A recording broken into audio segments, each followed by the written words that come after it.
அனைவருக்கும் வணக்கம்.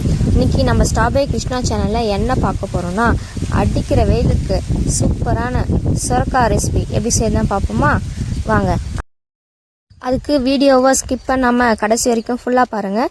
நம்ம ஸ்டாபே கிருஷ்ணா சேனலில் சப்ஸ்கிரைப் பண்ணுங்கள். வாங்க ஃப்ரெண்ட்ஸ், எப்படி செய்கிறதுன்ட்டு பார்க்கலாம். நான் இன்றைக்கி எங்கள் தோட்டத்தில் காய்ச்ச சொரக்காய் தான் இது. அதை நான் இன்றைக்கி எடுத்துக்கிறேன்.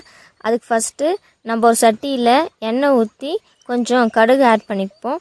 கடுகு பொரிஞ்சதுக்கப்புறம் ஒரு வெங்காயம் ஆட் பண்ணிப்போம். இப்போ வெங்காயம் நல்லா வதக்கவும்.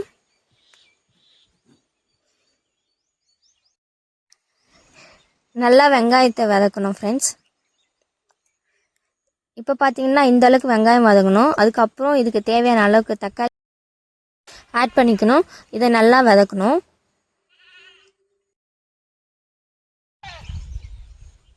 இது கூடவே இதுக்கு தேவையான அளவுக்கு உப்பு ஆட் பண்ணிக்கணும். இப்போ இதில் எல்லாத்தையும் சேர்த்து நல்லா வதக்கணும்.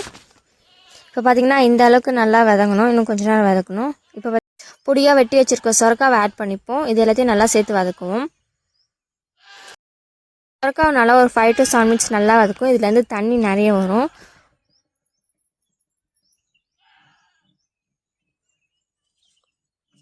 இப்போ பார்த்திங்கன்னா லைட்டாக தண்ணி வர ஆரம்பிச்சிருக்கு. இப்போ பார்த்திங்கன்னா நல்லாவே தெரியுது டிஃப்ரென்ஸு. முன்னைக்கு இப்போ நல்லாவே தண்ணி வர ஆரம்பிச்சிருக்கு. சொரக்காவை நல்லா வதக்குங்க. சொரக்காய் ரொம்ப நேரம் வேகவும் வைக்காதீங்க, டேஸ்ட்டு மாறிடும்.